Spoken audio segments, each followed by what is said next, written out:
Hello friends, Ahmedabad నుంచి బ్రిటన్కి బయలుదేరిన విమానం టేక్ ఆఫ్ అయిన 30 సెకండ్స్లోనే కూలిపోయిన విషయం మనందరికీ తెలిసిందే. అందులో ఉన్న వాళ్ళలో 241 మందితో పాటుగా అది ఒక మెడికల్ హాస్టల్ మీద పట్టణంలో 38 మంది కూడా చనిపోయారు. మరొక 60 మంది గాయపడ్డారు.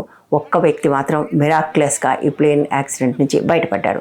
దీనికి సంబంధించిన అనేక వార్తలు మనం చూసాం, అనేక హృదయ విదారకమైన కథనాలు చూసాం, ఫోటోలు చూసాం గత 2 రోజులుగా. కానీ ఇటువంటి సంఘటనలు జరిగిన వెంటనే టీఆర్పీల కోసము, వ్యూస్ కోసము పోటీపడి అటు టీవీ ఛానల్స్, ఇటు యూట్యూబ్ ఛానల్స్ కూడా విపరీతంగా అనేక కథనాలు వండి వారుస్తున్నాయి. ఒక రకంగా న్యూస్ ఫ్రెంజీ అంటారు కదా, అది నడుస్తుంది. ఈ గందరగోళంలో ఏది వాస్తవమో ఏది కాదో కూడా ఎవరికీ తెలియని పరిస్థితి ఉంది. ఈ నేపథ్యంలో కొన్ని విషయాలైనా స్పష్టం చేయడం కోసం నేను ఈ వీడియో చేస్తున్నాను. ఈ వీడియోలో మనం ప్రధానంగా 4 విషయాలు మాట్లాడుకుందాం. 1, ఈ ప్రమాదం ఎట్లా జరిగింది. 2, ఈ ప్రమాదం జరిగినప్పటి నుంచి కూడా బోయింగ్ విమానాలే ఎక్కువగా ప్రమాదాలకు గురి అవుతున్నాయి అని వస్తున్న వార్తలు, ఇందులో ఉన్న వాస్తవం ఎంత. 3, ఈ ప్రమాదం జరిగిన వెంటనే ఇందులో మరణించిన వాళ్లకు ఎయిర్ ఇండియాని టేక్ ఓవర్ చేసిన టాటాస్ ప్రతి వాళ్లకు ₹1 కోటి కాంపన్సేషన్ ప్రకటించారు. దీనికి సంబంధించి మనం తెలుసుకోవాల్సిన అంశాలేంటి. 4, ప్రభుత్వ స్పందన ఎలా ఉంది. ఈ 4 అంశాలు మాట్లాడుకుందాం. సో మొట్టమొదటిది, ఈ ప్రమాదం ఎలా జరిగింది. దీనికి సంబంధించి అనేక కథనాలు వచ్చాయి. Let me tell you something, ఆ కథనాలన్నీ కూడా తప్పు. బట్ సరైన కథనం నేనేమైనా చెప్తానా? నేను కూడా చెప్పలేను. ఎందుకంటే ఈ ప్రమాదం ఎట్లా జరిగింది అన్న విషయం ఇప్పటికీ కూడా ఎవరికీ ఇదమిద్దంగా తెలియదు. ఇప్పటిదాకా మీరు చూసినవన్నీ కూడా మోస్ట్లీ ఊహాగానాలే.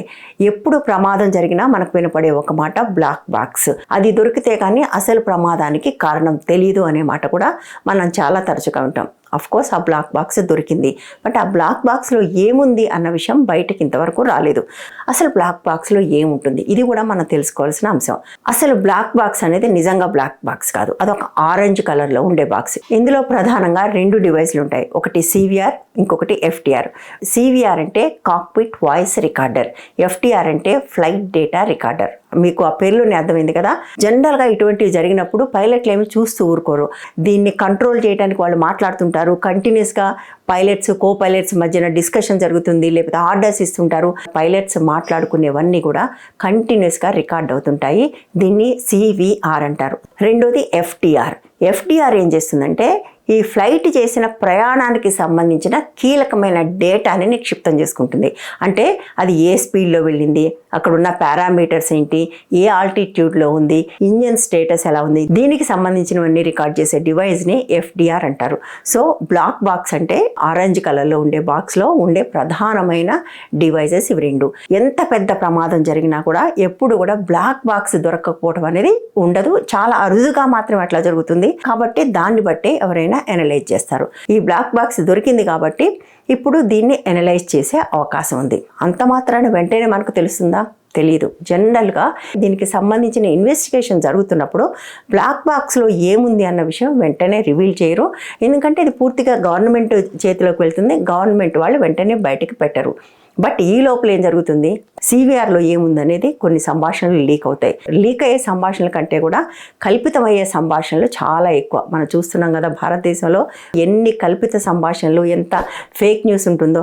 ఎప్పటిదాకా ఎందుకు మొన్న జరిగిన ఆపరేషన్ సింధూర్లో కూడా ఎంత ఫేక్ న్యూస్ మనకు మీడియాలో వచ్చిందో. సో ఇప్పుడు కూడా అదే జరుగుతూ ఉంది, ఇంకా జరుగుతుంది కూడా. బట్ ఎప్పటికైనా ఈ వాస్తవాలు తెలిసే అవకాశం ఉందా?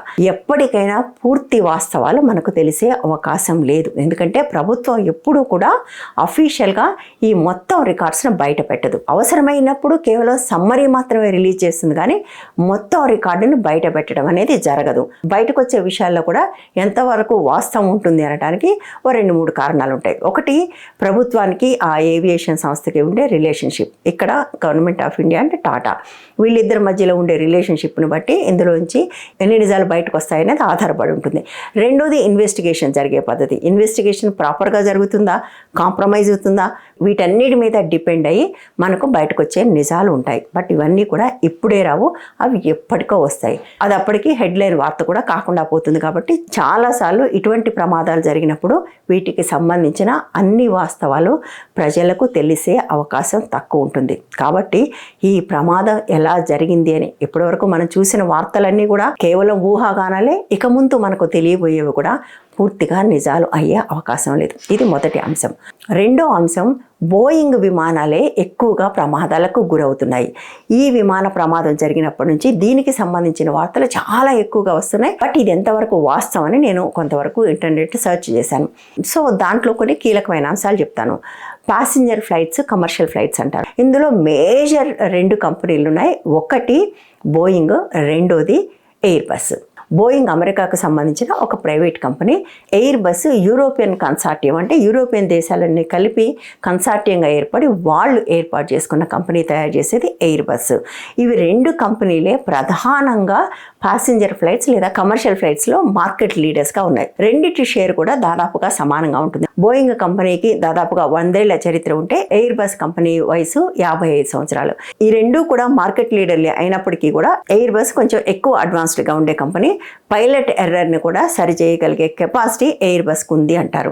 బట్ అయినప్పటికీ కూడా మార్కెట్లో ఈ 2 కూడా ఈక్వల్ షేర్నే కలిగి ఉన్నాయి. ఈ రెండిట్లో పోలిస్తే బోయింగ్ విమానాల్లోనే ఎక్కువ ప్రమాదాలు జరుగుతున్నాయి అనే వార్త మనం చూస్తున్నాం. కానీ వాస్తవానికి ఆ తేడా అంతగా లేదు. బోయింగ్ విమానాల్లో 1 మిలియన్ ప్రయాణాలు చేసి అందులో 0.39 టైమ్స్ మాత్రమే యాక్సిడెంట్లు జరిగాయి. ఎయిర్ బస్ దగ్గరికి వచ్చేప్పటికల్లా 0.38, అంటే పెద్దగా తేడా లేదు. ఇకపోతే ఇండియాలో జరిగిన ప్రమాదాల్లో మాత్రం బోయింగ్లదే అగ్రస్థానం. దానికి కారణం ఏంటంటే భారతదేశంలో చాలా కాలం పాటు ఎయిర్లైన్స్ ప్రభుత్వం చేతిలోనే ఉండేవి. అది ఎయిర్ ఇండియా. ఎయిర్ ఇండియా ట్రెడిషనల్గా బోయింగ్ విమానాలని కొంటూ వచ్చింది. ఎయిర్ బస్ వచ్చిన తర్వాత ఎయిర్ బస్ను కూడా కొంట మొదలుపెట్టింది. కానీ ఎక్కువగా బోయింగ్ విమానాలే ఉన్నాయి. బోయింగ్ విమానాలు ఎట్లా సర్వీస్ చేయాలి, ఎట్లా వాడుకోవాలి, సమస్యలు వస్తే ఎట్లా పరిష్కరించుకోవాలి, దీనికి సంబంధించిన నోహౌ చాలా కాలంగా వాడటం వల్ల ఉంది. కాబట్టి ఆ ట్రెడిషనల్గా దాంతో ఉన్న అటాచ్మెంట్ వల్ల ఎక్కువ బోయింగ్ విమానాలను కొంటూ వచ్చింది. ఆ తర్వాత కాలంలో ఎయిర్లైన్స్లో ప్రైవేటు సంస్థలు వచ్చాయి. ప్రైవేట్ సంస్థలు కూడా 2 కొంటూ వచ్చాయి. అయితే భారతదేశంలో జరిగిన ప్రమాదాలు చూస్తే ఎక్కువగా బోయింగ్ విమానాలకే జరిగాయి. కారణం ఏంటంటే మన దగ్గర బోయింగ్ విమానాలే ఎక్కువగా ఉండటం. జరిగిన ప్రమాదాల్లో ఎక్కువ బోయింగ్ విమానాలకు జరగటం మాత్రమే కాదు, ఎక్కువ ప్రమాదాలు గవర్నమెంట్ ఎయిర్లైన్స్లో, అంటే ఎయిర్ ఇండియాలోను ఎయిర్ ఇండియా ఎక్స్ప్రెస్లోనే జరిగాయి. దీనికి కారణం ఏంటంటే ఎయిర్ ఇండియా చాలా కాలం పాటు ప్రభుత్వ రంగ సంస్థగా ఉండటం వల్ల ప్రభుత్వ రంగ సంస్థల్లో ఉండే అనేక సమస్యలు అందులో కూడా వచ్చాయి. మొట్టమొదటిది, ఒక బోయింగ్ విమానం దానికి ఎక్స్పైరీ డేట్ అయిపోయాక, అంటే ఏదైనా మనం కారు కూడా చూస్తాం కదండి, ఓ 15 సంవత్సరాలు వాడిన తర్వాత దాన్ని అతి కష్టంగా ఒక 5 సంవత్సరాలు ఎక్స్టెండ్ చేసుకుంటాం, అంతకంటే దాటి వాడలేము. అట్లాగే విమానాలకు కూడా కొంతకాలం వాడిన తర్వాత దాని పని అయిపోతుంది. బట్ పని అయిపోయినప్పటికీ ఎలాగోలాగా దాన్ని నడిపించడం, టాక్సీ డ్రైవర్లు నడిపిస్తారు కదా, ఎలాగోలాగా దానికి ఎన్ని ఇబ్బందులు ఉన్నా కూడా నడిపించినట్టుగా నడిపించే ప్రయత్నం చేయటం.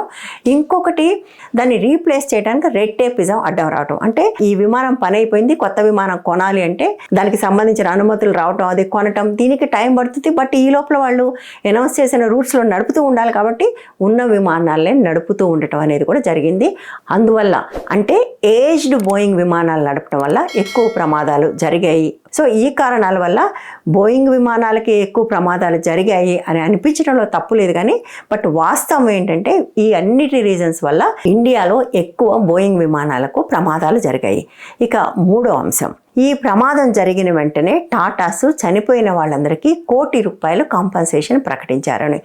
దీన్ని ఏ స్థాయిలో ప్రచారం చేస్తున్నారంటే, టాటాస్ అనేవాళ్ళు వాళ్ళ వాల్యూస్ చూడండి, వాళ్ళ ఎథిక్స్ చూడండి, వాళ్ళు సైలెంట్గా వెళ్ళిపోలేదు, వాళ్ళు తమ బాధ్యత నుంచి తప్పించుకునే ప్రయత్నం చేయలేదు, ఒక్కొక్కరికి ₹1,00,00,000 ప్రకటించారని. దీనికి సంబంధించి సోషల్ మీడియా పోస్టులు విపరీతంగా వచ్చాయి. బట్ వాస్తవం ఏంటంటే, విమాన ప్రమాదం జరిగినప్పుడు, ముఖ్యంగా ఇంటర్నేషనల్ ఫ్లైట్కి సంబంధించిన ప్రమాదం జరిగినప్పుడు అందులో మరణించిన వ్యక్తులకు ఎంత కాంపన్సేషన్ ఇవ్వాలి అనటానికి ఒక ఇంటర్నేషనల్ కన్వెన్షన్ ఉంది. దాని పేరు మాంట్రియల్ కన్వెన్షన్. దీని ప్రకారం అంతర్జాతీయ విమానాల్లో ప్రమాదాలు జరిగినప్పుడు అందులో మరణించిన వ్యక్తులకు ఆ విమానాన్ని నడిపే ఎయిర్లైన్స్కి కాంపన్సేషన్ ఇవ్వాల్సిన బాధ్యత ఉంది. దానికి వాళ్ళు ఒక ప్రైజ్ కూడా ఫిక్స్ చేశారు.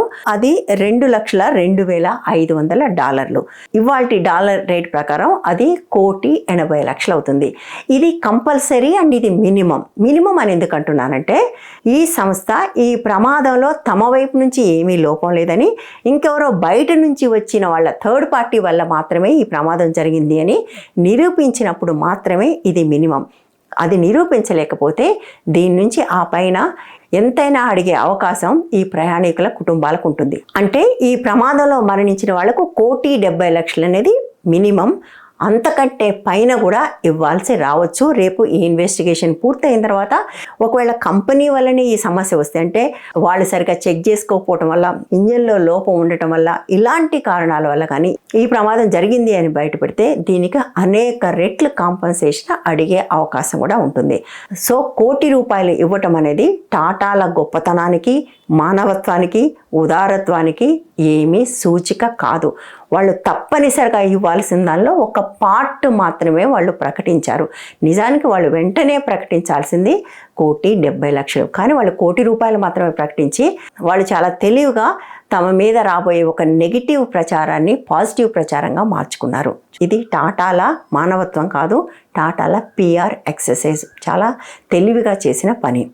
4వది, ప్రభుత్వం స్పందించిన విధానం. ఇది జరిగిన వెంటనే హోంమంత్రి అమిత్ షా వెళ్ళి ఆయన ఒక మాట అన్నారు, ప్రమాదాలు జరుగుతాయి, వాటిని నివారించలేము.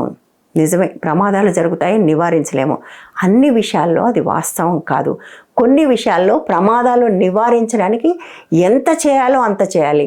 మేము ప్రమాదాలు నివారించడానికి చేయాల్సిందంతా చేసాము, అయినా జరిగింది దురదృష్టం అనటం వేరు, ప్రమాదాలు జరుగుతాయి నివారించలేము అనటం వేరు. ఈ రెండింటికి ఎంత తేడా ఉంది చూడండి. అంటే ప్రమాదాల పట్ల, మనుషుల పట్ల మనకుండే కన్సర్న్ మాట్లాడే మాటల్లో బయటకు వస్తుంది. అట్లాగే తర్వాత ప్రధాని మోదీ కూడా వచ్చి ఆ ప్రాంతాన్ని సందర్శించారు. కానీ ఆ సందర్భంగా బయటకు వచ్చిన ఒక ఫోటో చూస్తే మాత్రం నాకు చాలా బాధ అనిపించింది. ఒక లో యాంగిల్లో ప్రైమ్ మినిస్టరు అది రెండు ఉండాలని తాపత్రయపడి ANI వాళ్ళు తీసిన ఫోటో ఉంది. అది చూస్తే ఇక్కడ కూడా ఫోటో షూట్సేనా అని అనిపించింది. తీసిన వాళ్ళ ఇన్సెన్సిటివిటీ చూస్తే మాత్రం నాకు చాలా బాధేసింది. అంటే అక్కడ కూడా మీరు ప్రధానిని దాన్ని ఒకే ఫ్రేమ్లో చూపించాలనే ప్రయత్నం చేయటం, అది కింద పడుకొని తీస్తే తప్ప సాధ్యం కాదు. అక్కడ ఇంకా ప్రమాదానికి సంబంధించిన శకలాలు ఉన్నాయి. అలాంటి ప్లేస్లో పడుకుని మరి అలాంటి ఫోటో తీయాలన్న ఆలోచన వచ్చిన కెమెరామన్ ఎవరైనా కూడా అతను ఖచ్చితంగా చాలా ఇన్సెన్సిటివ్ అని చెప్పక తప్పదు. ఇక ముగించే ముందు 2 విషయాలు మాట్లాడాలి. ఏ సంఘటన జరిగినా, అది యుద్ధమైనా, ఉత్పాతమైన, భూకంపమైన, వరదలైనా కూడా తమ ఎజెండాకు వాడుకునే వాళ్ళు చాలామంది ఉంటారు. అటువంటి వాళ్ళు ఈ సంఘటన జరిగిన తర్వాత కూడా చాలామంది బయటకు వచ్చారు. అందులో కీలకమైన ఒక 2 విషయాలు చెప్తాను. ఒకటి, విమానం కూలిపోయింది, ఇంతమంది చనిపోయారు, ఇంత మంటలు మండాయి, బట్ అయినా కూడా అందులో ఒక భగవద్గీత మాత్రం కాలిపోకుండా మిగిలింది. చూసారా ఆ భగవద్గీత గొప్పతనం అని విపరీతంగా సోషల్ మీడియాలో కొన్ని వీడియోలు, ఫోటోలు వైరల్ అవుతున్నాయి. ఆ ఫ్లైట్లో 241 మంది ఉన్నారు, కింద 100 మంది దాకా ఉన్నారు. ఇందులో అనేక మంది భక్తులే ఉండుంటారు. దేవుడికి తన భక్తుల మీద కంటే కూడా ఎవరో ప్రింట్ చేసిన ఒక పుస్తకం మీద ఎక్కువ ప్రేమ ఉంటుంది అని చెప్పటం ఎంత హాస్యాస్పదం చెప్పండి. దేవుడికి నిజంగా అవకాశం వస్తే మనుషులందరినీ చంపేసి పుస్తకాన్ని కాపాడుకుంటాడా? అట్లాగే ఇంకొక వైపు నుంచి వచ్చిన మరొక వైరల్ క్లైమ్ ఏంటంటే 241 మందిలో బతికిన ఒకే ఒక్క మనిషి ఉన్నాడు కదా, అతను నాస్తికుడు. ఇది మరొక ఎక్స్ట్రీమ్. బతికిన వాళ్ళందరూ భక్తులు, చనిపోయిన వాళ్ళందరూ నాస్తికులని ఒక థియరీని కూడా కరోనా టైంలో కూడా కొంతమంది ప్రచారం చేశారు. సరిగ్గా ఇది కూడా అటువంటి ఒక ప్రచారమే. ఇటువంటి ప్రమాదాలు జరిగినప్పుడు మన విశ్వాసాలతో సంబంధం లేకుండా అందరము దెబ్బతినే అవకాశం ఉంటుంది.